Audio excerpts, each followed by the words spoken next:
Welcome to the Human Capital Innovations Podcast, your go-to source for personal, professional, and organizational growth and development. We hope you tune in often for all things people management, organizational development and change, organizational leadership, and social impact related. Maximize your personal and organizational potential with Human Capital Innovations Podcast.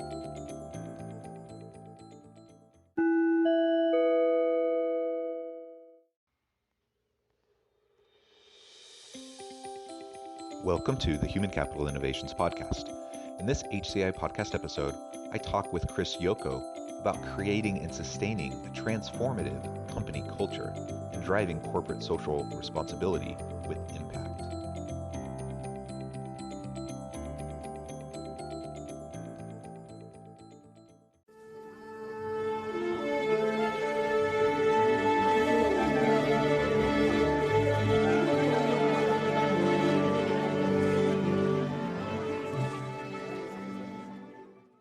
Chris Yoko, welcome to the Human Capital Innovations Podcast. Thank you very much for having me. Yeah, I'm super excited to have this conversation. We've been preparing for this episode for a couple weeks now, and I've been looking forward to talking with you. Today, we're going to be focusing on transformative company culture and social responsibility with impact. And I know you have a lot of experience and background in these areas, and so I look forward to the insights and the experiences that you'll be able to share in relation to these topics. As we get started today, I just wanted to share Chris's bio with everyone. Driven by a determination to make the world a better place, Chris Yoko is focused on helping people and the organizations they belong to pave the road to a more utopian world. He primarily does this by helping these like-minded organizations build and champion themselves using the most powerful asset, their web presence. When Chris isn't fearlessly leading, you'll likely find him on the ice playing hockey with his nose buried in a book or playing and exploring with his incredible wife and two daughters. What a wonderful background. Sounds like you have a beautiful family. I'm not a hockey player. In fact, I don't really understand hockey, and I'm not a very good ice skater, but that sounds like a lot of fun. And really, it's such a pleasure to have you today. Oh, happy to be here and happy to share. Anything else about yourself by way of background, personal context that you'd like to share with listeners before we dive in? No, I think that covers just about everything. Okay, cool. So I like how you focus on your role in leading out to help people and organizations to find opportunities for driving sustainability in the world. I think that's beautiful. That's awesome, and we can leverage the various assets and capital within an organization to be able to find that kind of a success, but it doesn't happen in a vacuum. We can't just snap our fingers and then all of a sudden be impact minded and have a healthy, sustainable, productive organizational culture. So what are some of the first things that you do when you go into an organization and you try to help them kind of create a baseline and understand what it means to have a healthy, transformative culture? How do you set that baseline with them and then help them start to move the process forward to develop and maintain it? Yeah, it's it kind of falls into one of two buckets. So there's organizations we work with that really already kind of understand their impact and they want to execute on it. And that's the majority. There's the 20-80 rule.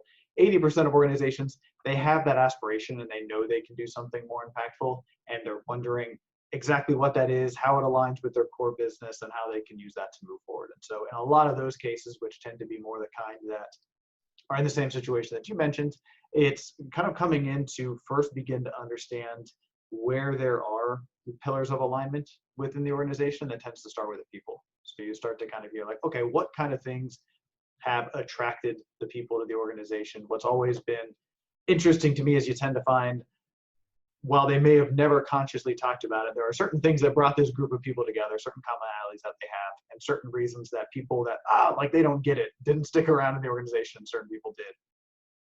Once you're conscious of that, you're then able to say, okay, what kind of things do we believe in? How do we help execute that? And how is that in alignment? So all of that has to kind of start with conversations first around okay, why are we all here? Why do we contribute so much of our time to this work? Why do we feel like it's important? And what things happen as a result of our work out within the world? And then how do we kind of define good or Yeah, that's great. And you highlighted an important facet that just kind of naturally emerges, whether we intend for it to or not.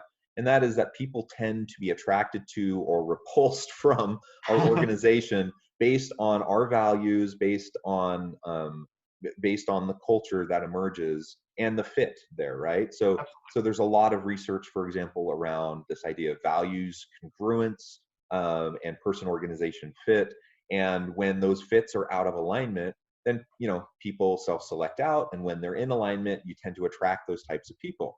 Now, often though, organizations, particularly new startups that are, and maybe they're scaling, maybe they're a little bit, they're going through the early stages of organizational maturity.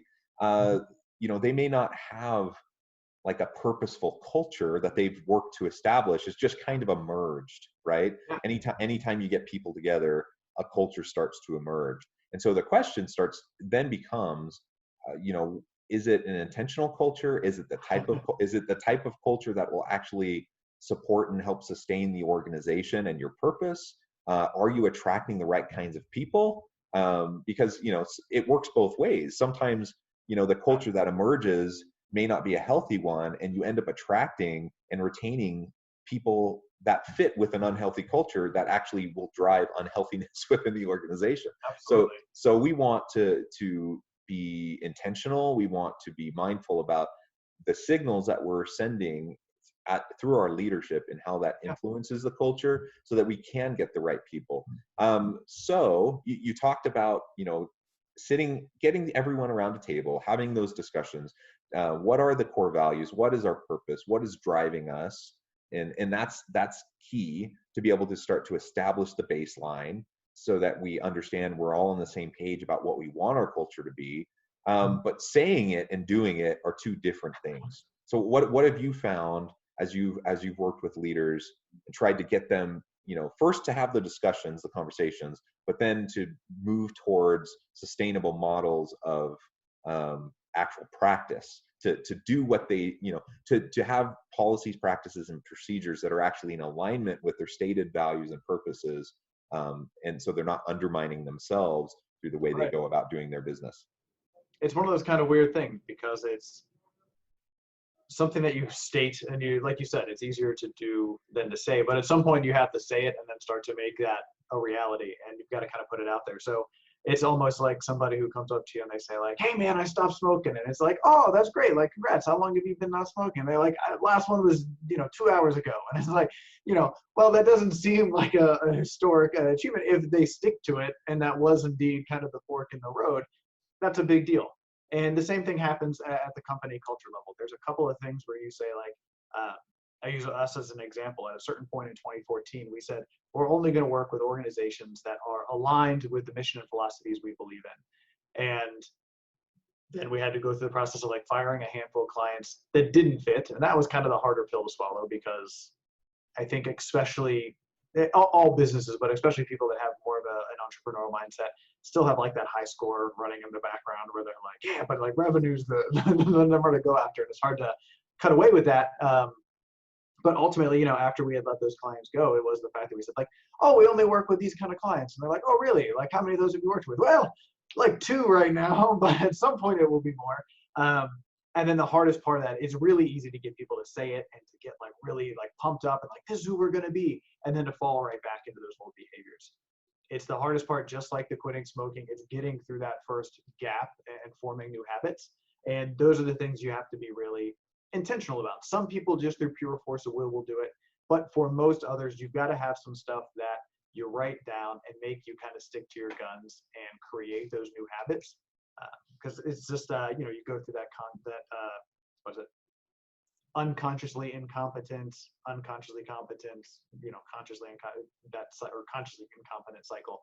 The same thing happens here. And so after a certain point, you don't necessarily need to look at the new rules and the processes and stuff that you wrote to help you break the old habits and enforce the new ones. It becomes a part of your DNA and just the way that you work. But people seem to think that that's going to happen magically with the flick of a switch, and that's not the case. You really got to have those things as a forcing mechanism to get you to that next place. Yeah, that's exactly right. The mechanisms are key, especially in those early stages, and they can play out in a lot of ways, right? So So, certainly you want to have things like, clear value, mission and value statement that's on the website, that is displayed prominently in places where people can see it and be reminded of it. You want those things to be verbalized in meetings consistently and in company communications consistently. So those are kind of low-hanging fruit kinds of things everyone should be doing. But everyone knows that just because it's on the website or it's on a banner on the wall or because it's in the company email, that doesn't actually mean a whole lot if they don't see evidence of it playing out in practice. And so building it into things like the feedback loops and performance review cycles and employee onboarding and stay and exit interviews and all that kind of stuff, right? You start to build it into all those things, and then it signals to everybody that we really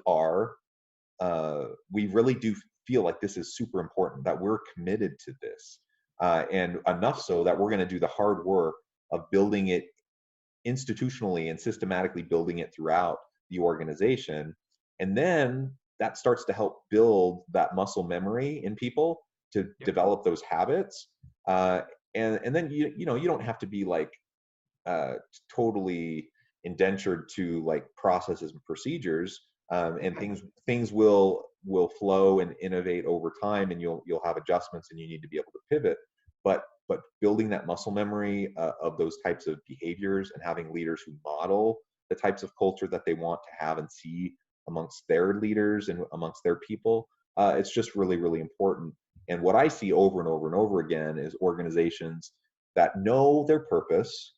They've gone through those early stages of work, to define their purpose, their values, their driving elements of the organization, and even some of the processes and mechanisms, to help it to happen. But then they just don't stay the course because leaders are busy. They have a lot of weight on their shoulders. They have a lot of pressure on them. They have a lot of things vying for their attention. And often they think that, they do this initial work and maybe they spend a year trying to spin up these mechanisms and get everything in place. And now they can move on to something else. And that's not the way culture works. Like, it has to be a slow, steady drip, right? You just have to constantly be hitting it home. And once you back away from it and start to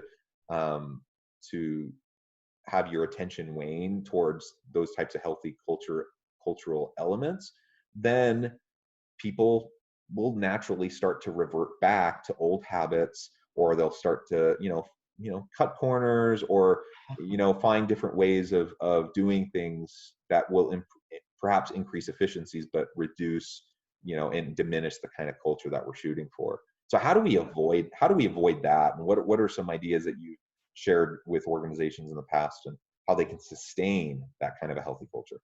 Yeah, so there's a couple of things, and it goes through the different phases of adoption as well. So whenever you first say it, like you said, you've got to have a couple of those mechanisms in place to create that muscle memory and kind of break. But as you said, that kind of mid-adoption period, a lot of people, hey, we're busy, attention wanes, and they go back to old behaviors because that's kind of what they already know. That's where the alignment piece comes into so much play, is if you're going to go through, and we've all seen the organizations that are like, yeah, we did our core values, and it's like quality and trust, and it's like, you've got to dig deeper than the surface on these things. It's got to be meaningful work, otherwise don't waste your time. I think, I don't know if you're familiar with the Netflix culture deck that they published a long time ago, but that's a great model. Being able to kind of look through that and be like, okay, what does that look like for us? And you can clearly see in the Netflix example, there's a handful of others that have done something similar, the alignment that has with their business model. So you begin to see oh, here's how these core values truly distinguish the organization. Here's how they look for that identified in individual people. And here's how they continue to measure that. And so you've got to have some metrics attached to it. And if this is a departure from the direction you've been going, or you're making a change of course, changing momentum at any point takes, energy. And as a result, a lot of people, what ends up happening is, maybe they say it and they get pumped up, and maybe they start to get through some of that adoption, and then they start to see maybe revenue take a hit, or some people leave because they're not a good fit for the culture, and they don't have the rigor to basically see it through. And so they say, oh, okay, never mind, let's undo it. Let's go back to the way things work because it's getting uncomfortable. that chasm of discomfort is the thing you've got to be able to clear to get to the place where all that work pays off. And so that's ultimately where you've got to be able to put your money where your mouth is and apply tangible metrics that can kind of help hold you to that course. So whenever you take a look at your core values, assuming they have a meaningful, impact and alignment with your business, you attach those to each people's, quarterly review or annual review or whatever, review periods you might have. You have to apply some tangible metrics to it, and you have to be able to see how that affects and moves the business. It can't be an exercise that's divested or apart from the way that you generate revenue and the way that you guys work and the structure of the organization itself. All that stuff has to be truly aligned.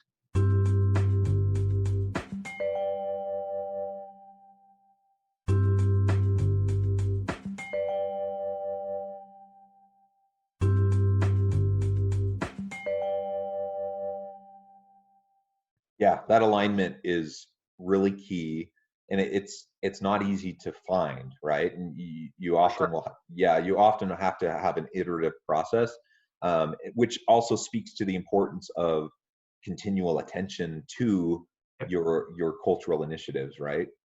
Because it isn't, like let's have a retreat, let's have some meetings, let's set it all up, and now we're launched and we're good. Like, no, it really is iterative. There's going to be ebbs and flows where you're going to learn as you go. You're going to have to make some adjustments, and then you just have to sustain the effort and the attention. And over time, again, like we've said, you start to build the muscle memory, you start to build the habits, the new processes and procedures, those mechanisms start to get more comfortable and in place. People start to self-select in and out around the culture, which reinforces the culture, and then it starts to be something that's more sustainable and maintainable.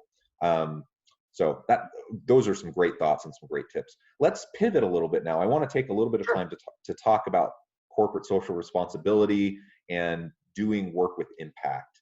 I know you do a lot of work around that. How do you help organizations define and measure their impact so that they're ensuring that, whatever they're passionate about, like they're actually accomplishing something and not just doing things for show? I mean, positive PR, that's good, but we don't want to just do things for the PR value. We want to actually have the impact that we're desiring. So what kinds of ideas do you have along those lines? Well, to your point, you don't want to be, I think Anheuser-Busch donated like $100,000 worth of water to the hurricane victims and then did a multi-million-dollar media buy to talk about how they donated this water. And it's like, there's truly having an impact, and then there's the impact for marketing purposes. And so we tend to be more aligned with the organizations that truly want to have some form of long-term positive impact. And the way that I kind of phrase it is, I think the organizations have to be willing to play the role of a custodian. The way technology is moving things more quickly, it's easier to move money between countries and across the globe. And so you're starting to see individuals rely on corporations almost as much, if not more than in some cases, governments to take care of people. And so if you get to have a vote with your dollar, you're going to want to support the organizations that have our collective best interest in mind. And so a lot of the thoughts around, impact tend to come back to being able to do work that you really feel passionately about. And again, feels well aligned with all of the other things we've talked about already. So how does it align with the core values? Is this work people are going to be excited and invested in doing? It's similar to Bruce Lee had a famous quote where he was like, you have to punch through your target if you're really going to maximize the amount of power. And so a lot of people, I think, revenue tends to be the target. And if that's what you're punching to, then you'll get the results at that level. But if you're punching through that to impact, what we found is the organizations we work with tend to outperform their peers. And there's, like, if you look at firms of endearment, there's books that have, analyzed that in way more detail than my, anecdotal evidence might support. But ultimately, it's being able to understand what aligns with your business model.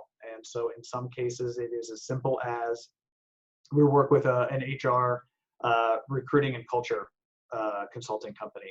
And so they realize that based on some of the research they've done, whenever they make the workplace a better place, the people go home to their families, their kids, they're more present, they're more aware, they're better educators, they're better providers, they're better caretakers, they're more available to their family. That ends up building a better, basic fabric of society. And so the way they measure impact is for every organization we go in and, basically get to have this culture lift and dynamic change, we count the lives that have been affected by that. So we count all the employees, and then because we've got a head count on them as well as their family members, that's kind of what they look at. And that used to be a thing that like really excited me, was like the aggregate numbers, to the point where we have a goal here at Yoko CO to positively impact the lives of 100 million people by the end of 2020 through the work that we do with our clients. So it's kind of an integral part of our work to help them calculate that impact. But what I found is equally motivating is the ability to just tell the story of how you've impacted a single person's life through the work that you've done. And being able to take those small stories where people can see themselves reflected back, or somebody that they know reflected back as a result of the work they've done, feels really meaningful.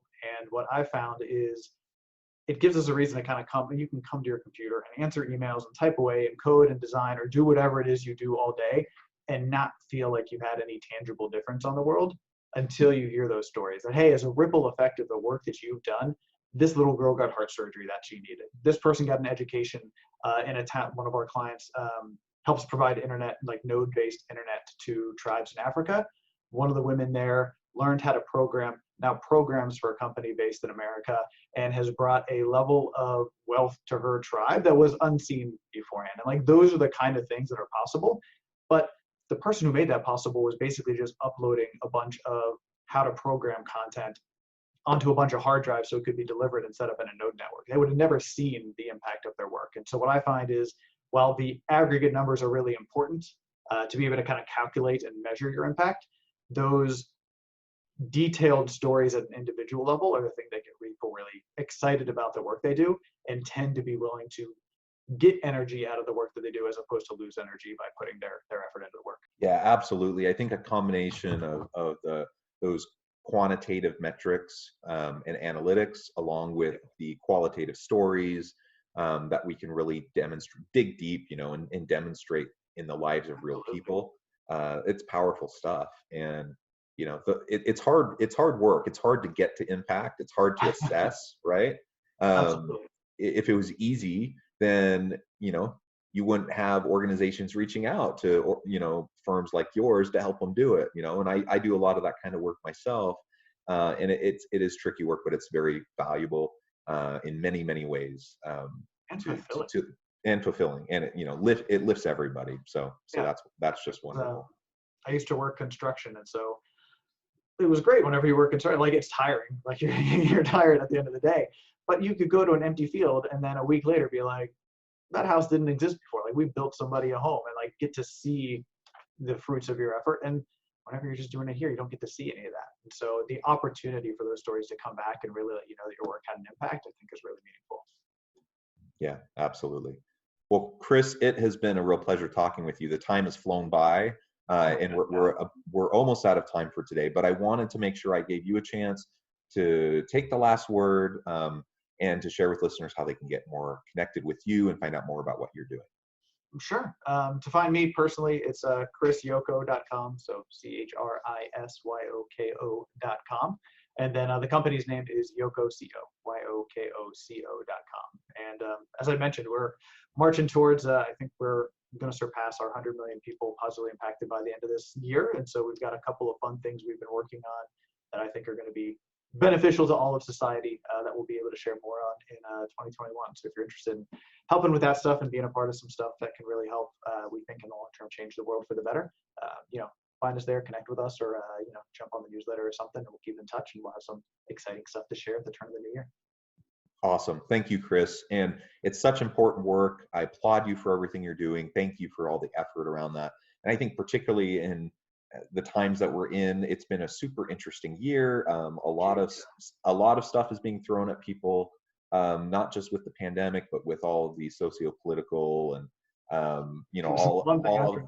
all of those things, right? There's a lot of opportunity for us to help lift each other and to strengthen the fabric of society. And we can do that in many ways, but one of those ways is through the work that we do in our jobs and through our organizations. And so as we think along the lines of corporate social responsibility and social impact through our work, the possibilities are almost endless in what we can do to benefit the world. So thank you for everything that you do.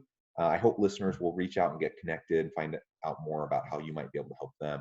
And as always, I hope everyone stays healthy and safe, that you can all find meaning and purpose in work each and every day. And I hope you all have a great week.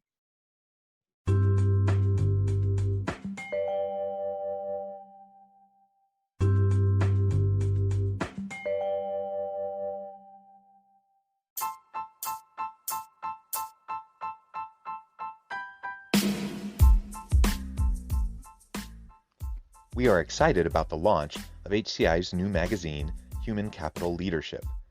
Human Capital Leadership is a free, interactive e-magazine designed to help individuals, leaders, and organizations find innovative approaches to maximize their human capital potential. We will be publishing issues quarterly in August, November, February, and May. Check out the first issue and let us know what you think.